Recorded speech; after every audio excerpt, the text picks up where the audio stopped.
BRS MLC कविता ने ये कहा कि सीएम केसीआर के नेतृत्व वाली तेलंगाना सरकार महिलाओं के कल्याण पर काफी ध्यान दे रही है।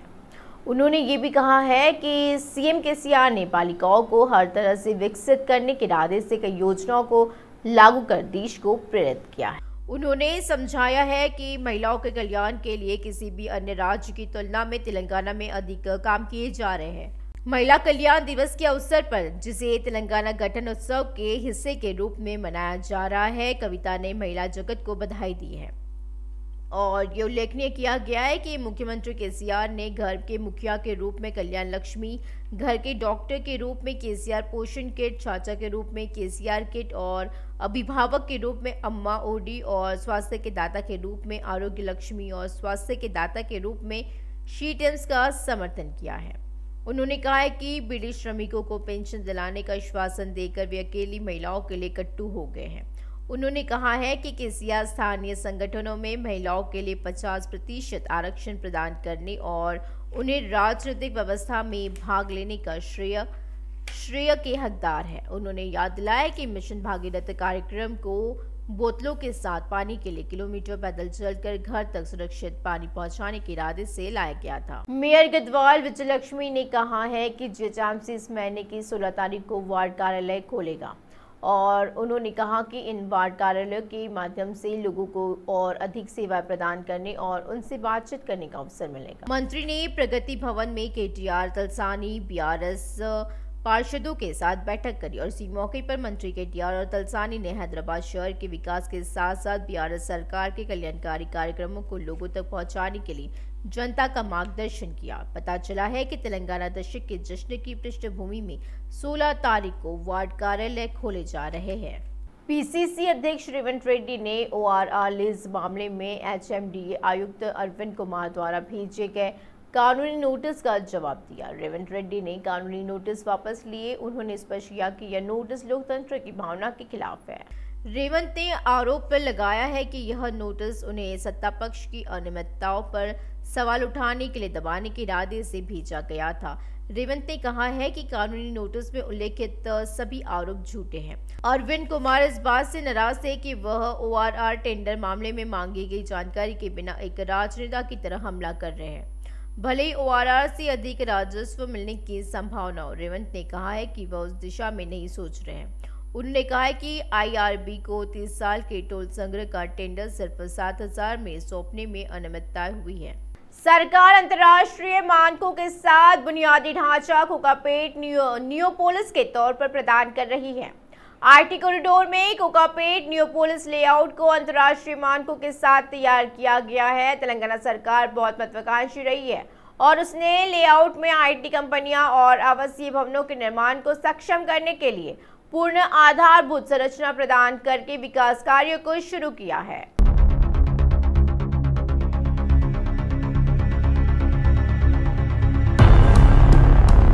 सरकार अंतर्राष्ट्रीय मानकों के साथ इंफ्रास्ट्रक्चर मुहैया करा रही है और कोकापेट में नियोपोलिस का लेआउट तैयार है। विशाल गगनचुंबी इमारतों का निर्माण शुरू हो चुका है और तेलंगाना सरकार अंतर्राष्ट्रीय मानकों के अनुसार बुनियादी ढांचा उपलब्ध करा रही है और इसी के एक हिस्से के रूप में आप उत्कृष्ट रूप से निर्मित सड़क को देख सकते हैं। आईटी कॉरिडोर में कोकापेट नियोपोलिस लेआउट अंतर्राष्ट्रीय मानकों के साथ तैयार है। तेलंगाना सरकार ने एक बहुत ही महत्वाकांक्षी दृष्टिकोण लिया है और आईटी कंपनियों और आवासीय भवनों को लेआउट में बनाने में सक्षम बनाने के लिए पूर्ण आधारभूत संरचना प्रदान करके विकास कार्य किया है। लेआउट डेवलपमेंट का काम जिसमें 1.5 साल लग गया था वह पूरा हो चुका है। एचएमडीए नियोजित शहरीकरण की दिशा में काम कर रहा है और उसने कोकापेट लेआउट को बहुत ही महत्वाकांक्षी रूप से लिया है और निर्माण कार्य किया है। एचएमडीए द्वारा लगभग 530 एकड़ के क्षेत्र में किया गया यह लेआउट आईटी कॉरिडोर के भीतर अत्याधुनिक बुनियादी ढांचा बन जाएगा।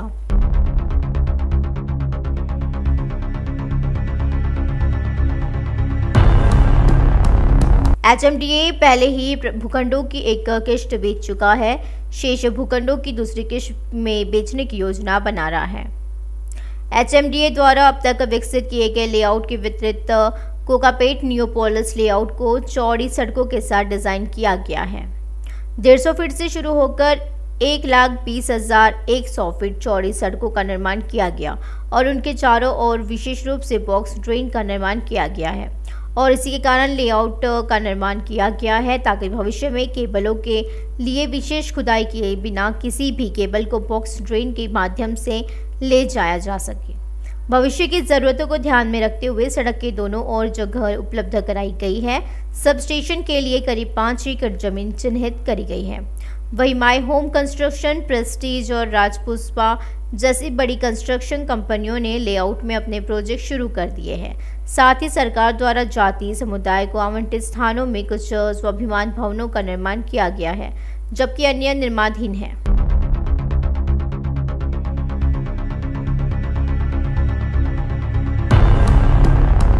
HMDA द्वारा विकसित किए जा रहे नियोपोलिस लेआउट में एक तरफ भारी रिंग रोड है और दूसरी तरफ मेहदीपट्टनम शंकरापल्ली जाने वाली मुख्य सड़कें हैं और उन्हें जोड़ने वाली लिंक सड़कों का निर्माण किया जा रहा है। लेआउट में प्रस्तावित सड़कों का निर्माण पूरा होने के साथ ही HMDA के अधिकारी लिंक सड़कों को पूरा करने के काम में जुट गए हैं। खासकर शमशाबाद हवाई अड्डे से ORR होकर आने वाले वाहनों के नियोपोलिस में लेआउट में प्रवेश कराने के लिए ढिंढोरा पीटा जा रहा है। HMDA के अधिकारियों का ये कहना है कि ये काम अगस्त के सितंबर के बीच पूरे किए जाएंगे। लिंक सड़कों के निर्माण को छोड़कर लेआउट के भीतर सड़कों का निर्माण लगभग पूरा हो चुका है। HMDA द्वारा कोकापेट में 530 एकड़ से अधिक पर नियोपोलिस लेआउट का निर्माण ग्रीनफील्ड टाउनशिप के रूप में किया जा रहा है और हम 3645 मीटर चौड़ी सड़कें, underground flood water channel, underground cable के लिए स्पेशल रूट बना रहे हैं।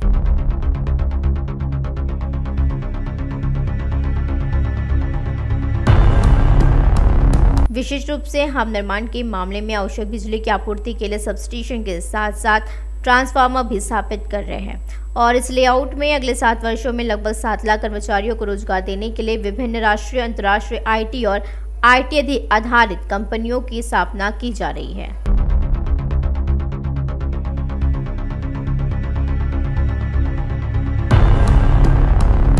दुनिया भर में कोविड-19 महामारी के प्रभाव के कारण बहुत कुछ बदला है। जायज से पहले कितनी चीजें सस्ती थी और हमारा दैनिक जीवन आराम से चल रहा था, वही इसके बाद महंगाई ने पैर पसार लिया है और ऐसा ही शायद ही कोई शहर हो जहां महंगाई का असर न हुआ हो।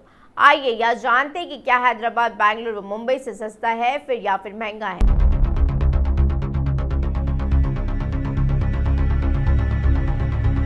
हाल ही में किए गए एक व्यापक सर्वेक्षण में दुनिया के सबसे महंगे शहरों का पता चला है। रहने की लागत प्रारंभिक मानक है जिसे रोजगार के लिए दूसरे शहरों में स्थानांतरित करते समय ध्यान में रखा जाता है। 2023 में मर्सर द्वारा जीवन यापन की लागत पर किए गए सर्वेक्षण से बहुराष्ट्रीय कंपनियों और सरकारों का मूल्यवान जानकारी देने के अलावा अपने अंतर्राष्ट्रीय कार्य करने वालों के लिए मुआवजे की रणनीति निर्धारित करने में भी मदद मिलती है, जिसे कर्मचारियों द्वारा सुझाव के रूप में लिया जाता है। भारत के सबसे महंगे शहरों में हैदराबाद 5वें स्थान पर है, जबकि दिल्ली, चेन्नई और बेंगलुरु क्रमशः दूसरे, तीसरे और चौथे स्थान पर है। हालांकि मुंबई महंगाई के चलते चार्ट में सबसे ऊपर है।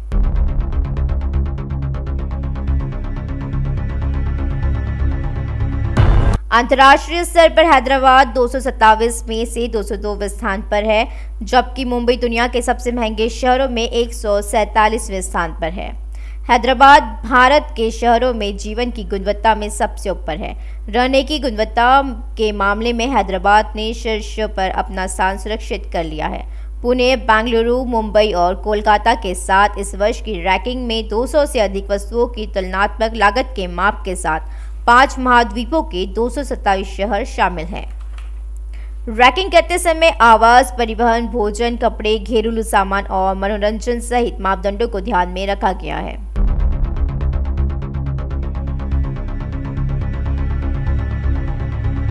सर्वेक्षण द्वारा प्राप्त डेटा सरकारों और प्रमुख कंपनियों के लिए अपने कर्मचारियों की क्रय शक्ति की रक्षा के लिए उपयोगी होता है। जब उन्हें विदेश में स्थानांतरित किया जाता है, उच्च मुद्रास्फीति और बाजार में उतार चढ़ाव दुनिया भर में रहने की लागत को प्रभावित करते हैं, हमारी क्रय शक्ति और जीवन स्तर को प्रभावित करते हैं। मुद्रास्फीति और विनिमय दर में उतार चढ़ाव सीधे अंतर्राष्ट्रीय कर्मचारियों के वेतन और बचत को प्रभावित करते हैं।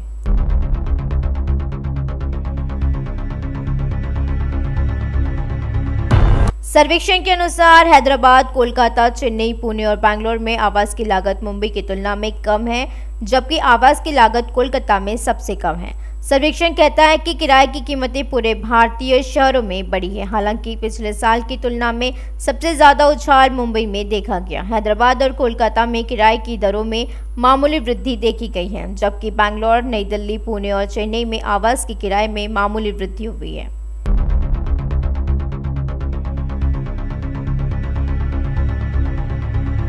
हांगकांग ने पिछले साल की तरह एक बार फिर cost of living city ranking में टॉप पर अपनी जगह पक्की कर ली है और इसी के बाद सिंगापुर है, जिसने पिछले साल से 6 पायदान की छलांग लगाई और ज्यूरिख को तीसरे स्थान पर ढकेल दिया है। पिछले साल के मध्य में मुद्रा के अवमूल्यन और इसी के बाद सिंगापुर है, जिसने पिछले साल से 6 पायदान की छलांग लगाई है और ज्यूरिख को तीसरे स्थान पर धकेल दिया। पिछले साल के मध्य में मुद्रा के अवमूल्यन के कारण हवाना पिछले साल से 83 स्थानों पर गिरा है, जिससे यह पाकिस्तान में कराची और इस्लामाबाद के साथ सबसे कम खर्चीला शहरों में से एक बन गया है।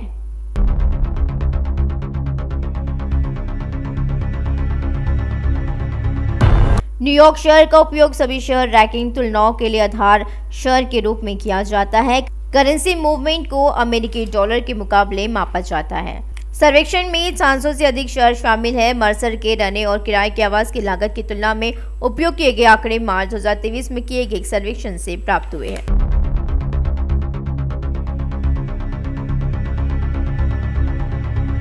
विधायक केपी विवेकानंद ने कहा है कि रेवंत रेड्डी ने धरनी पोर्टल पर बेबुनियाद आरोप लगाए हैं। उन्होंने कहा कि जिस तरह से अदालत ने रेवंत रेड्डी को कठिन समय दिया है वह नहीं बदला है। उन्होंने कहा कि धरनी पर बार बार झूठा प्रचार करने की आदत है। केपी विवेकानंद ने कहा है कि धरनी में कल तक 27 बीजेपी विधायक इटेला राजेंद्र ने मांग करी है कि खाड़ी पीड़ितों के संघ के लिए 500 करोड़ रुपए का विशेष कोष स्थापित किया जाए और खाड़ी श्रमिकों की सामाजिक सुरक्षा में सरकारों की भूमिका पर बागलिंगमपल्ली सुंदरैया विज्ञान केंद्र में एक सम्मेलन आयोजित किया गया था। इटेला ने इस कार्यक्रम में मुख्य अतिथि के रूप में शिरकत करी और इटेला ने बताया कि वे स्वयं वहां गए थे और खाड़ी के श्रमिकों की समस्याओं के बारे में स्थिति की जांच करी थी। और जब वे वित्त मंत्री थे तो उन्होंने कहा कि उन्होंने राज्य में खाड़ी श्रमिकों के कल्याण के लिए एक केरल मॉडल अध्ययन किया था। अब भी राज्य सरकार खाड़ी पीड़ितों की मदद करना चाहती है। वाईएसआरटीपी अध्यक्ष शर्मिला ने आलोचना करी है कि पालामुरू के आंसू देखकर वाईएसआर ने सिंचाई का पानी दिया है, लेकिन केसीआर ने मिट्टी नहीं उठाई और पानी ले आए। कहते हैं कि मुश्किल एक की तो कैंपेन दूसरे की, यह कहावत झूठ बोलने वाले केसीआर के लिए काफी है। स्पष्ट किया गया है कि वाईएसआर जलयान योजना के तहत रखी गई नींव में परियोजनाएं हैं जिनके बारे में केसीआर आज 20 लाख एकड़ में पानी उपलब्ध कराने की बात कर रहे हैं। शर्मिला ने बताया कि कलवाकुर्ती के तहत 4 लाख एकड़, भीमा परियोजना के तहत 2 लाख एकड़, निटमपंडू के तहत 2 लाख एकड़, कोयल सागर के तहत 60,000 एकड़, गट्टू तुमिमा और संगम बाड़ा में सिंचाई हुई है। वाईएस शर्मिला ने पूछा कि क्या वाईएसआर के शासन में 20 लाख एकड़ में सिंचाई हुई? क्या आपके शासन में 1 एकड़ में भी सिंचाई हुई है? भाकपा के राज्य सचिव कुनानी सदाशिवराव ने यह स्पष्ट कराया कि उन्होंने राज्य में सत्तारूढ़ बीआरएस पार्टी से नाता नहीं तोड़ा है। उन्होंने दिलचस्प टिप्पणी करी कि अगर फैसलों को बदलना है तो हमारी पार्टी के निचले स्तर से चर्चा होनी चाहिए। हमने यह नहीं कहा है कि बीआरएस से गठबंधन नहीं होगा। बीआरएस पार्टी ने भी आज तक यह नहीं कहा कि कम्युनिस्टों से गठबंधन नहीं होगा, लेकिन खुलासा हुआ है कि गठबंधन चुनाव तक इंतजार करना चाहिए। उन्होंने कहा कि वह अब तक राजनीतिक मामलों पर मुख्यमंत्री से नहीं मिले और वह दूसरों के काम में व्यस्त है। उन्होंने कहा है कि सीएम केसीआर ने कम्युनिस्ट पार्टियों को नियुक्ति नहीं दी और ये झूठा प्रचार है। उन्होंने स्पष्ट किया है कि सीपीएम से गठबंधन गारंटी है। उन्होंने कहा कि विधानसभा में कम्युनिस्टों की कमी देखी जाएगी और लोग चाहते हैं कि विधानसभा में कम्युनिस्ट पार्टियां हो। उन्होंने कहा कि फिलहाल हम सीपीआई पार्टी की ताकत बढ़ाने की कोशिश कर रहे हैं। अंबरपेट विधायक कलेरू वेंकटेश ने कहा है कि देश में महिलाओं के लिए कई कल्याणकारी योजनाओं को शुरू करने का श्रेय सीएम केसीआर को जाता है। तेलंगाना राज्य जन्मदशक समारोह के हिस्से के रूप में तेलंगाना महिला कल्याण दिवस समारोह अंबरपेट में भव्य रूप से आयोजित किया गया। उन्होंने इसी कार्यक्रम में बतौर मुख्य अतिथि शिरकत करी और मुख्यमंत्री केसीआर ने यह भी कहा है कि महिलाओं को 4 करोड़ का ब्याज मुक्त ऋण दिया गया है। उन्होंने कहा है कि अविवाहित महिलाओं के लिए पेंशन, कल्याण लक्ष्मी, आरोग्य लक्ष्मी, पोषण योजनाएं लाई गई है। विधायक ने कहा है कि महिलाओं के लिए केसीआर किट, स्वास्थ्य विभाग, पुलिस विभाग, वेलार, शीटम्स और विहब में 33% आरक्षण की व्यवस्था करी गई है। और इसी तरह उन्होंने पिछले 9 वर्षों में तेलंगाना सरकार द्वारा महिलाओं के लिए चलाए गए कई कल्याणकारी कार्यक्रमों के बारे में बताया है और इसी कार्यक्रम में बड़ी संख्या में महिला बीआरएस कार्यकर्ताओं ने भाग लिया। कुकटपल्ली विधायक माधवर रामकृष्ण राव ने पार्षद मुद्दम नरसिम्हा यादव के साथ 2 करोड़ 20 लाख की लागत से बन रहे कई सीसी सड़क निर्माण का शिलान्यास किया और इसी मौके पर उन्होंने कहा कि कुकटपल्ली विधानसभा क्षेत्र के ओल्ड बोइनपल्ली से शुरू होकर 9 मंडलों में कई सीसी सड़क निर्माण का कार्य शुरू किया गया। अधूरे कार्यों को पूरा करने आ रहे हैं और हर तरह के इंफ्रास्ट्रक्चर के लिए जैसे सड़कें, मिट्टी पानी की पाइपलाइन, पार्क, यहाँ लोग बिना किसी दिक्कत के नजर आते हैं। उन्होंने कहा कि कहीं भी कोई समस्या होने पर उनसे संपर्क किया जाता है तो तत्काल कार्रवाई की जाएगी।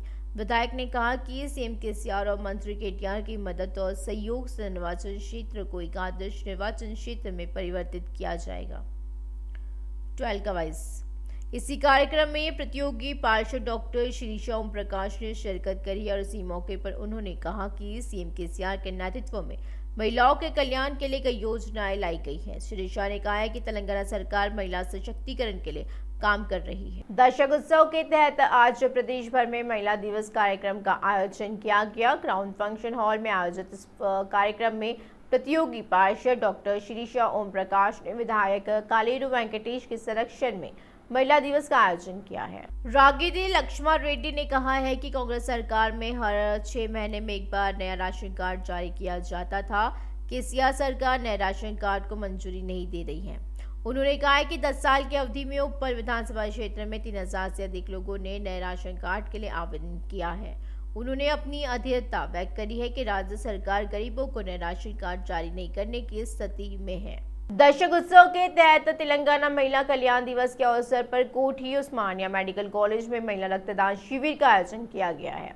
ओएमसी के रसौर इंडियन रेड क्रॉस सोसाइटी के संयुक्त तत्वाधान में आयोजित रक्त अभियान के दूसरे दिन मदापुर डीसीपी शिल्पा पल्ली ने मुख्य अतिथि के रूप में भाग लिया और रक्तदान किया है।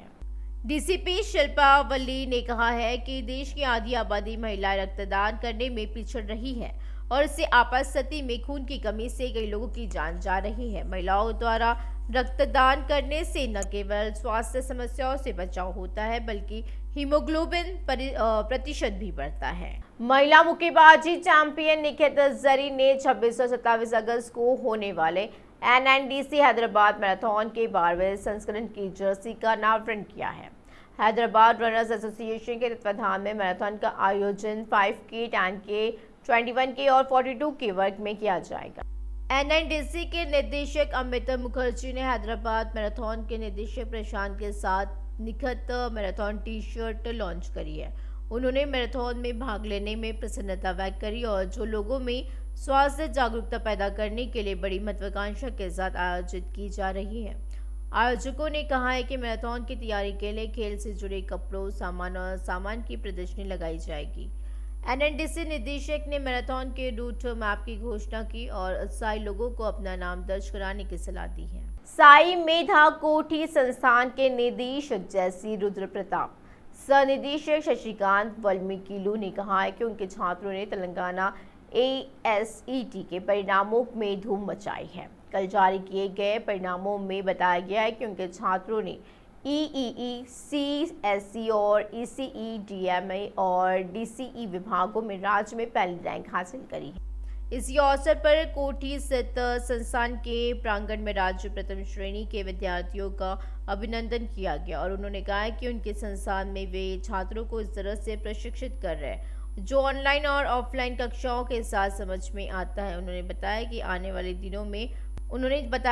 वाले दिनों में प्रवेश परीक्षा पास करने वाले छात्रों को निःशुल्क प्रशिक्षण दिया जाएगा। शहर में चेन स्नैचिंग करने वाले 2 शादी चोरों को माधापुर पुलिस ने गिरफ्तार किया है।